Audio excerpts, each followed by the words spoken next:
Welcome to EV talks. कैसी होगी hero विडा की इलेक्ट्रिक कार? एलोन मस्क को फाइनली मिलेगा 1 ट्रिलियन का पे पैकेज। हीरो और जीरो की इलेक्ट्रिक मोटरसाइकिल आई सामने। ओला इलेक्ट्रिक की कॉम्पैक्ट कार हुई पेटेंट एंड और भी बहुत कुछ इस वीडियो में आज आपको पता लगने वाला है, क्योंकि यह है अपना ईवी टॉक्स। ईवी टॉक्स के अंदर हम पूरे हफ्ते की तगड़ी तगड़ी ईवी न्यूज छांट के आपके लिए लेके आते हैं। कौन सी कार लॉन्च हो रही है, कौन सी बाइक लॉन्च हो रही है, ईवी की दुनिया में क्या इनोवेशंस हो रही है, ईवी की दुनिया में क्या लफड़ेबाजी हो रही है, एंड और भी बहुत कुछ जो कि आपको सुन के देख के बहुत मजा आता है। तो स्टार्ट करते हैं न्यूज नंबर 1 से। दोस्तों, फाइनली हीरो ने अपनी इलेक्ट्रिक मोटरसाइकिल कॉन्सेप्ट को अनवील कर दिया है एक्मा शो के अंदर। और मैं कह रहा हूँ भाई, हीरो तबाही मचाने वाला है। मतलब इन्होंने तीनों बाइकों को दिखाया है, जिसमें सबसे पहली हो जाती है इनकी विडा ओबेक्स। ये बाइक आप कह सकते हो थोड़ी सी ऑफ रोडर और सिटी स्पोर्ट्स का मिक्स लग रही है। सीट काफी यहाँ पे छोटी है, टेल काफी लंबी है, मोनो सस्पेंशन पीछे, बीच में मिड ड्राइव मोटर और आगे की तरफ आपको बैटरी पैक भी देखने को मिलता है। फ्रंट में जो बीक है वो काफी आगे तक के लिए शार्प है, आगे पीछे डिस्क ब्रेक है, सीट के नीचे आपको हेलो स्ट्रक्चर देखने को मिलता है। कुल मिला के आप कह सकते हो ये थोड़ी लाइट वेट कैटेगरी की परफॉर्मेंस मोटरसाइकिल मुझे नजर आ रही है। इसके साथ जो दूसरी बाइक आई है वो डेफिनेटली आपको पसंद आने वाली है, जिसका नाम है VXZ। इसकी खासियत सुन लो। पहले आपको याद होगा कुछ टाइम पहले, 1-1.5 साल पहले मैंने एक वीडियो बनाई थी जहां मैंने बताया था कि हीरो और जीरो मोटरसाइकिल कंपनी, जो कि यूएस की कंपनी है, मिलके एक बाइक बनाने वाले हैं। तो वो जो बाइक है वो यही होने वाली है। इस प्रोटोटाइप को दोनों कंपनियों ने मिलकर डेवलप करा है। अब ये वाली बाइक मुझे बहुत ज्यादा इंप्रेसिव लग रही है। ये लग रहा है कि भाई रेडी टू ईट है, रेडी टू राइड है। इसे तो सीधा लॉन्च ही कर दो आप। यहाँ पे बड़ी सी डिस्प्ले उन्होंने दिखा दी है, वीडा की ब्रांडिंग है, फ्रंट से लेके रियर सब कुछ भाई बढ़िया लग रहा है। यहाँ पे फ्रंट में काफी बड़ा डिस्क ब्रेक देखने को मिलता है, अब साइड मोनोशॉक, साइड में आपको DRL भी देखने को मिल जाती है, पीछे भी डिस्क ब्रेक, बेल्ट ड्रिवन है। ये हीरो की ब्रांडिंग आपको दिख रही है साफ साफ। यहाँ पे मोनोशॉक पीछे लगा रखा है, मोटर यहाँ पे काफी बड़ी है। अब कुल मिला के ये एक परफॉर्मेंस कैटेगरी की मोटरसाइकिल होगी, जो कि मुझे ऐसा लग रहा है कि हीरो अगले साल लॉन्च कर सकता है, अगले साल के एंड तक। अब ऐसा मुझे क्यों लग रहा है, क्योंकि इन्होंने एक्मा शो के अंदर पिछली बार करा था विडा के Z इलेक्ट्रिक स्कूटर को अनवील, फिर उसके बाद उसे इंडिया के अंदर जो ऑटो एक्सपो हुआ था वहां पे दिखाया गया था, फिर उसे 2-3 महीने बाद इन्होंने लॉन्च कर दिया था। तो मुझे लग रहा है कि सेम चीज यहाँ पे भी होने वाली है। पहले इन्होंने एक्मा शो के अंदर दिखा दिया, फिर किसी इवेंट में इंडिया में दिखा सकते हैं, और अगले साल के एंड तक इसे लॉन्च किया जा सकता है, अगर हम हीरो के पुराने कर्मों को देखें तो। खैर, इसके बाद जो तीसरी बाइक थी वो मैं कहूंगा एक ऑफ रोडर टाइप बाइक हो जाती है, जिसका नाम है डर्ट K3। साथ में यहाँ पे MX7 भी है, जो कि एक फुल साइज है। जो K3 है वो एक बच्चों वाली इलेक्ट्रिक मोटरसाइकिल हो जाती है। दोनों डर्ट बाइक है ये। अब ये बाइक जो है इंटेंडेड है यूरोप और इंडिया के लिए, डिपेंड करता है इनमें लोग कितना इंटरेस्ट दिखाते हैं, क्योंकि प्री इंटरेस्ट इन्होंने ऑलरेडी ओपन कर दिए हैं। लेकिन ओबेक्स और VXZ जो है उससे मेरी अब काफी उम्मीदें जुड़ गई हैं। अब मुझे ट्रस्ट आने लगा है भाई हीरो कंपनी के ऊपर, और बाकी कंपनी को भी थोड़े से कान खड़े हो गए हैं कि भाई हीरो पे तो असला रेडी है, तो जब मर्जी लॉन्च कर सकते हैं। तो आई थिंक बाकी कंपनी की तरफ से भी अपडेट आनी स्टार्ट हो जाएंगे कि हम भी बाइक बना रहे हैं। दोस्तों, हीरो की माइक्रो इलेक्ट्रिक कार का कॉन्सेप्ट भी दिखाया गया था एक्मा शो के अंदर। यहाँ पे इन्होंने अपने 3 कॉन्सेप्ट को दिखाया था, जो कि नोवस प्लेटफॉर्म पे बेस्ड होंगे। सबसे पहला था यहाँ पे एक बैग जो कि चल भी सकता है, जिसमें सामान तो रख ही सकते हैं, लेकिन उस पर खड़े होके थोड़ा सा ट्रेवल भी कर सकते हैं। दूसरा था इनकी एक ट्राई ईवी, जिसके अंदर 3 पहिए है। तो ये स्कूटर, लेकिन फ्रंट में आपको 2 पहिए देखने को मिलते हैं, पीछे एक है।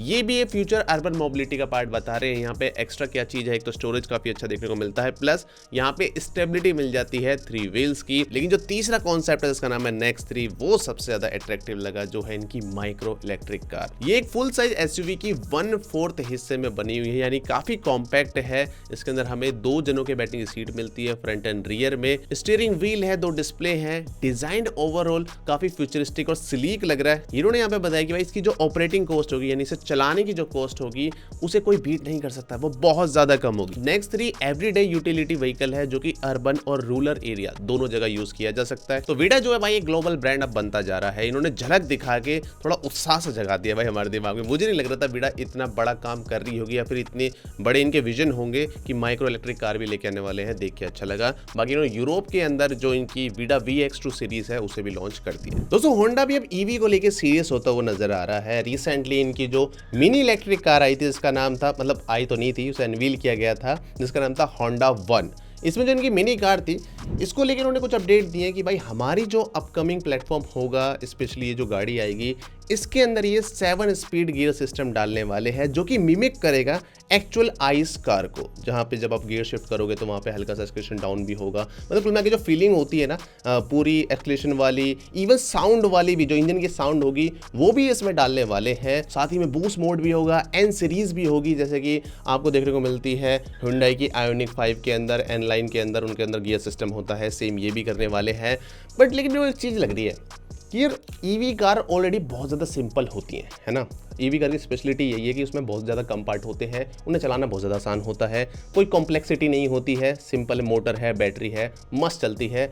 तो क्यों हम उसके अंदर कॉम्प्लेक्सिटी को ऐड कर रहे हैं? कॉम्प्लेक्सिटी से देखो हो सकता है कि कुछ लोगों को मज़ा आए या फिर ये जो आर्टिफिशियल चीज़ें हैं उससे थोड़ी सी फील बढ़ जाए, पर मुझे ऐसा लग रहा है कि अगर ये चीज़ चलते हुए मान के चलो जो गियर सिस्टम है ढंग से वर्क नहीं कर रहा है, जो इंजन की साउंड है वो ढंग से नहीं आ रही है, तो कस्टमर पे एक एक्सक्यूज़ बन सकता है कि भाई तुम्हारी गाड़ियों में कमी है। कुल मिला के मैं कहना चाह रहा हूँ प्रॉब्लम आने की जो संख्या है, फ्रीक्वेंसी, वो बढ़ सकती है इन चीज़ों को ऐड करने से। साउंड तक ठीक है कि आपने एक भाई आर्टिफिशियल साउंड दे दी जो कि नॉर्मली हमें सभी गाड़ियों में देखने को मिलती है, लेकिन ये कुछ ज़्यादा सा लग रहा है। बाकी आपको क्या लगता है, ये चीज़ें करनी चाहिए, नहीं करनी चाहिए, कौन बता। अब हीरो इतना कुछ करे और बजाज चुप बैठ जाए, ऐसा कभी हो सकता है? तो बजाज ने भी अनाउंस कर दिया कि भाई हमारी भी इलेक्ट्रिक मोटरसाइकिल के ऊपर बहुत विगरस R&D चल रही है। विगरस का मतलब अत्यंत या फिर भयंकर R&D चल रही है। हम बाइक को फुल इन हाउस डेवलप कर रहे हैं फॉर मल्टीपल केसेस। हमारे पास कंप्यूटर सेगमेंट से लेके हाई एंड इलेक्ट्रिक बाइक होने वाली है। अब एक चीज़ तो हमें पता है कि कुछ टाइम पहले हमें अपडेट देखने को मिली थी कि भाई पल्सर ईवी के ऊपर भी विचार किया जा रहा था बजाज की तरफ से। तो मैं एक्सपेक्ट कर रहा हूँ कि पल्सर ईवी भी एक बाइक हो सकती है इनके पोर्टफोलियो में। साथ ही में उन्होंने ये भी बताया कि भाई ऐसा नहीं है कि हम पीछे रहने के डर से कुछ भी मॉडल लेके आ जाएंगे, लेकिन हम पूरी कोशिश कर रहे हैं कि हम अपना बेस्ट प्रोडक्ट लेके आए और काम हमारा तसल्ली बख्श किया जा रहा है। अब इन्होंने ये भी बताया कि हम चेतक सीरीज को और एक्सपेंड करेंगे, एक 3 व्हीलर ईवी भी लेके आने वाले हैं और कुछ ऐसे प्रोडक्ट भी इलेक्ट्रिक में डेवलप कर रहे हैं जो कि एक्सपोर्ट को ध्यान में रखे किए जाएंगे और इंडिया में ना सेल करके बाहर सीधा एक्सपोर्ट किया जाएगा। तो इनकी बाइक भी अंडर डेवलपमेंट है। और मैंने आपसे कहा ही था कि भाई अगर हीरो कुछ अनवील कर रहा है इलेक्ट्रिक मोटरसाइकिल में और बजाज कुछ ना करे तो ऐसा नहीं हो सकता। कुछ टाइम बाद हमें और भी अपडेट देखने को मिलेगी कि भाई बजाज जो है KTM इलेक्ट्रिक डेवलप कर रहा है, जो कि ये बहुत पहले से ही कर रहे हैं, तो उसके ऊपर भी हमें जल्द अपडेट देखने को मिल सकती है। और वीडियो में अगर यहाँ तक आ चुके हो तो भाई वीडियो मजा आ रहा है, तुम्हें मजा आ रहा है तो भाई इसे लाइक करो, चैनल को सब्सक्राइब, बेल आइकन भी दबाओ और वीडियो को हाइप करना तो अब कंपलसरी है। दोस्तों, हम में से बहुत से लोगों के दिमाग में आता हुआ क्यों ना हम भाई एग्जिस्टिंग पेट्रोल व्हीकल, चाहे वो 2 व्हीलर हो, 3 व्हीलर हो, इनमें मोटर और बैटरी डाल के क्यों ना उसे काम की चीज़ बना लिया जाए, जिसे हम रेट्रोफिट किट भी बोलते हैं। ये चीज़ का मैं लॉन्ग टाइम से सपोर्टिव नहीं रहा हूँ।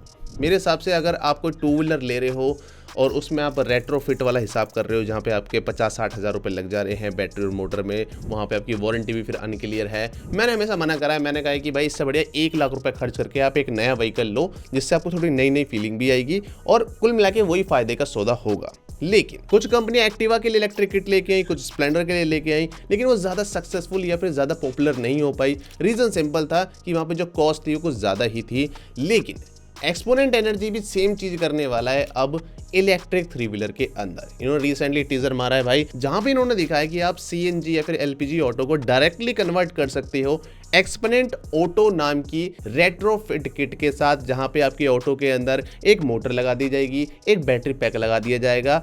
मजे की बात यहाँ पे पता है क्या है, ये जो बैटरी होगी ये 50 मिनट की EV चार्जिंग को भी सपोर्ट करेगी। अब ये गेम चेंजिंग हो सकता है भाई, क्योंकि जो एक पुराना ऑटो है जो अपनी लाइफ पूरी कर चुका है या फिर करने वाला है, उस ऑटो के अंदर आप एक ऐसी टेक्नोलॉजी डाल दे रहे हो जो कि बिल्कुल अप टू डेट है और आज के ज़माने के हिसाब से बहुत ज़्यादा एडवांस है। 15 मिनट में अगर ऑटो चार्ज हो रहा है, ये बहुत बड़ी बात हो जाती है। आई थिंक अभी तो कोई मेजर कंपनी, अगर मैं लेगेसी ऑटो की बात करूँ, चाहे वो बजाज हो, महिंद्रा हो या फिर पियाजियो हो, कोई भी अभी 15 मिनट वाली फास्ट चार्जिंग नहीं दे रहा है। सिर्फ एक्सपोनेंट के जो 3 व्हीलर हैं जो कि वो अदर कंपनी के साथ मिलकर बेच रहे हैं, उनमें ही 50 मिनट की चार्जिंग देखने को मिलती है। तो एक तगड़ी चीज़ हो जाती है कि कंपनी का गोल यहाँ पे सिर्फ प्रोडक्ट बेचने पे नहीं है, बल्कि ये पूरे जो इकोसिस्टम है या फिर जो क्लीन इन्वायरमेंट है उसकी तरफ अच्छी तरीके से काम कर रहे हैं। हालांकि अब यहाँ पे और चीज़ें क्लैरिटी आनी बाकी है कि इसके अंदर वारंटी का क्या सीन रहने वाला है, ये कॉस्ट कितनी होगी इसकी, लेकिन ये चीज़ मुझे लग रहा है कि इंप्रेसिव होगी। अब एक चीज़ आपके दिमाग में डाउट आ सकता है कि भाई स्टार्टिंग में तो कह रहे थे कि भाई रेट्रोफिट किट तेरे को पसंद नहीं है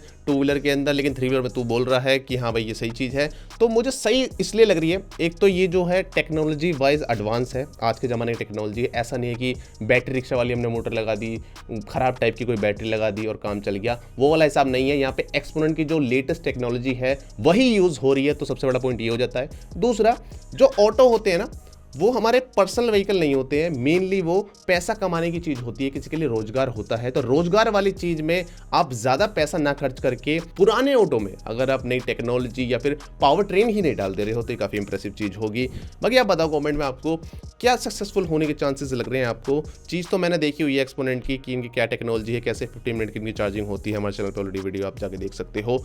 यार रैप से कैसे कर दी मैंने, खैर बताओ कमेंट में चीज़ इंप्रेसिव लग रही है या फिर ये भी पुराने वाले स्टार्टअप की तरह, जो भी कमेंट में। दोस्तों टेस्ला की annual share holder meeting recently हुई, जिसके अंदर भाई काफ़ी तगड़ी तगड़ी हाईलाइट हमें देखने को मिली है।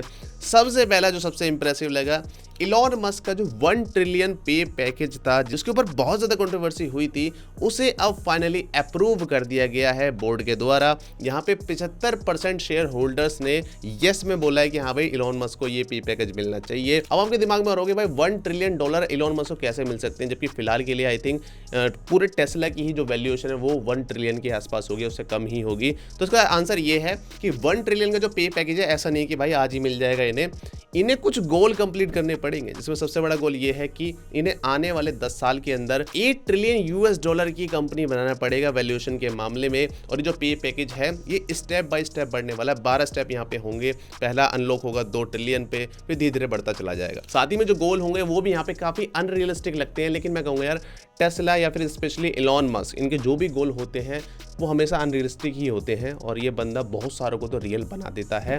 खैर यहाँ पे ये सारे गोल्स इन्होंने बता दिए हैं कि भाई हम 20 मिलियन इलेक्ट्रिक कार सेल करेंगे, 10 million full self driving subscription, 1 million robo taxi in commercial services, 1 million Optimus humanoid robot deployed and operational. इसके अलावा प्रॉफिट को लेके भी यहाँ पे कई सारे गोल्स रखे गए हैं। दूसरा आता है साइबर कैब। साइबर कैब का जो प्रोडक्शन है वो अगले साल अप्रैल 2026 से चालू कर दिया जाएगा, जिसके अंदर ना ही कोई पैडल होंगे ना ही स्टीयरिंग व्हील होंगे, ये खुद ब खुद चलने वाली है। टेस्ला सेमी ट्रक जो है उसको पूरा रीडिजाइन किया गया है, रेंज बेटर हुई है, एफिशिएंसी बेटर हुई है और इसके अंदर प्रोबेबली 460/80 इंटीग्रेशन भी किया जाएगा। इसका प्रोडक्शन भी अगले साल स्टार्ट करेंगे। 4680 सेल को अब साइबर ट्रक के साथ साथ सेमी और साइबर कैब के अंदर भी यूज किया जाएगा। फुल सेल्फ ड्राइविंग का एक्सपेंशन अभी यूरोप में भी करने वाले हैं। वहां की जो अथॉरिटी है वो धीरे धीरे इनकी बात मानने लगी है, बात दोनों में बनने लगी है। नेक्स्ट है भाई इनकी खुद की बनाई हुई चिप। टेस्ला ने बताया कि भाई ये ज्यादा दिन तक रिलाई नहीं कर सकते हैं थर्ड पार्टी पे इनकी चिप्स के लिए, इसलिए ये इन हाउस एआई चिप्स बनाने वाले हैं जो कि इन्हें फुल कंट्रोल देगा इनके फुल सेल्फ ड्राइविंग सॉफ्टवेयर पे। टेस्ला की जो खुद की रॉ मटेरियल की रिफाइनरी होगी उसके ऊपर बहुत तेजी से काम हो रहा है। अगले साल तक वही प्रोडक्शन चालू कर देंगे। रॉ मटेरियल आप समझ ही गए होगी, इनकी जो बैटरी वगैरह बनती है उनमें जो रॉ मटेरियल होता है जो कि स्पेशली चाइना से ही आता है, उसकी जगह भी खुद की रिफाइनरी बनाएंगे जो कि चाइना के आउटसाइड पूरी दुनिया में सबसे बड़ी होगी, जिसके अंदर इन्हें कॉस्ट कम करने में भी हेल्प मिलेगी, क्योंकि जब इंपोर्ट किया जाता है उनके ऊपर टैक्स वगैरह भी लगते हैं, टैरिफ वगैरह भी लगते हैं, जो कि टेस्ला ने बोला भी है कि भाई हमारे रेवेन्यू तो काफी बढ़ गया है लेकिन प्रॉफिट इनका घट गया है क्योंकि कंपटीशन बढ़ा है, फिर टैरिफ ने भी मार लगाई है वगैरह वगैरह। तो ये था भाई इनका पूरे एनुअल शेयर होल्डिंग का हाईलाइट्स। बाकी डिटेल में अगर वीडियो चाहिए तो आप बता देना, अलग से बना दो। दोस्तों रॉयल एनफील्ड ने भी अपनी Flying Flea scrambler electric motorcycle को एक्सपो शो के अंदर रिवील कर दिया है। अब ये जो बाइक है ना बहुत ज़्यादा सुंदर तो पहले भी लगती थी, लेकिन अब ये फाइनल रेडी टू प्रोडक्शन लग रही है। कंपनी ने भी यहाँ पे कंफर्म कर दिया है कि भाई ये अगले साल 2026 के एंड से इसे लाना स्टार्ट कर देंगे और एक्सपेक्टेड है इंडिया में भी आ जाएगी।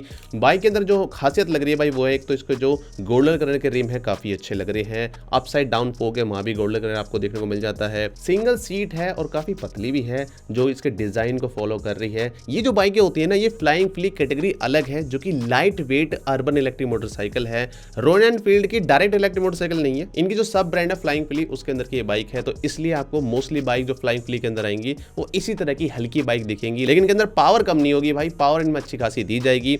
एक चीज जो मुझे और भी अच्छी लगती है, किसी भी इलेक्ट्रिक मोटरसाइकिल में जो बैटरी का डिजाइन बनाना, मोटर की प्लेसमेंट, ओवरऑल जो उन्होंने लुक दी है ना, मुझे लगता है इससे अच्छी किसी भी इलेक्ट्रिक मोटरसाइकिल में, इवन वर्ल्ड वाइड भी किसी में होगी। बहुत सुंदर काम करा भाई इन्होंने। जब मैंने एक्चुअल में इस बाइक को देखा था, मजा आ गया। बाकी आगे पीछे चेन ड्राइव है, स्पोक व्हील है, फ्रंट में 19 इंच का, रियर में 18 इंच का, स्विचेबल ABS है, राउंड TFT है, इन हाउस इनका खुद का OS है, 4G Bluetooth wifi, voice connectivity, OTA update भी है, प्लस यहाँ पे एक ऑफ रोड मोड भी होगा, जिसके लिए डेडिकेटेड इन्होंने बटन दिया है। प्राइसिंग को लेकर कंपनी ने कुछ भी मुंह नहीं खोला है। एक्सपेक्टेड है कि अगले साल जब इसे लाया जाएगा इंडिया में, उसी टाइम इसकी या फिर उससे कुछ टाइम पहले इसकी प्राइसिंग को अनवील किया जाएगा। बाकी आप बताओ कैसी लग रही है ये बाइक। मुझे पर्सनली अगर लुक्स के मामले में कहें तो बहुत ज़्यादा सुंदर बाइक लगती है। इससे सुंदर या फिर ब्यूटीफुली डिज़ाइन बाइक मेरे सबसे इलेक्ट्रिक में तो नहीं है। दोस्तों बहुत दिनों बाद ओला की नेगेटिव अपडेट्स के अलावा भी कुछ पॉजिटिव अपडेट्स आई हैं। नेगेटिव तो हमने ऑलरेडी सुन लिया कि भाई ओला की सर्विस में कहूँगा अब तक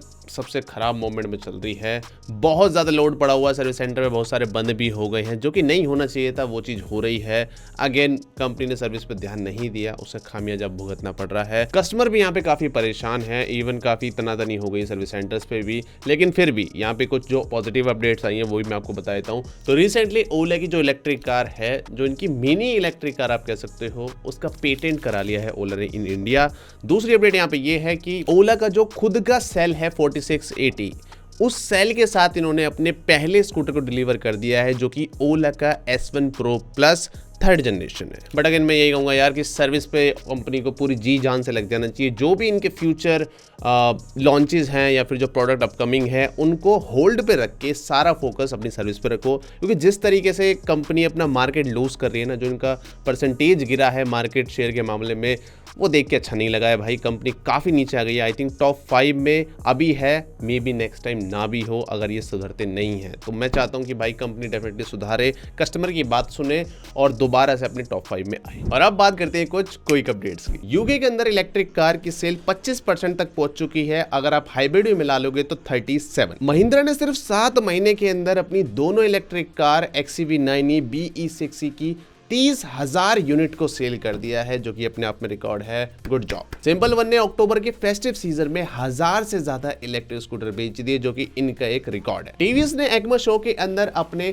M1S इलेक्ट्रिक स्कूटर को दिखाया, TVS X नेक्स्ट जनरेशन को दिखाया, प्लस एक इलेक्ट्रिक मोटरसाइकिल कॉन्सेप्ट भी। सैमसंग और मर्सिडीज के चीफ एक मीटिंग रखने वाले साउथ कोरिया के अंदर, जिसमें डिस्कस करेंगे सेमीकंडक्टर्स और बैटरीज को। DTC अपनी EV बस के चार्जर्स को ओपन कर सकती है बाकी हैवी ड्यूटी कमर्शियल EVs के लिए, जहां पे पैसे देके वो भी चार्ज कर पाएंगे। इससे DTC को इनकम भी मिलेगी। महिंद्रा इलेक्ट्रिक के मामले में नंबर 1 कमर्शियल EV मेकर बन गया है। इन्होंने 3 लाख से ज्यादा EV यूनिट सेल कर टोयोटा ने हमेशा की तरह सॉलिड स्टेट बैटरी के अपने प्लान को डिले कर। टाटा की हैरियर ईवी की डिमांड काफी स्ट्रांग है। अब वेटिंग पीरियड 7 से 10 हफ्ते का हो गया। BYD ने बोला है कि इनका फोकस मोस्टली LFP बैटरीज पे ही रहेगा, क्योंकि ये सेफ्टी को बहुत सीरियसली लेते हैं। चाइना के अंदर जो अब तक 100% EV टैक्स एग्जम्पशन था, उसे 2026 में कम करके 50% कर दिया जाएगा। तो ये था इस हफ्ते का EV टॉक। पसंद आए तो इसे लाइक करना।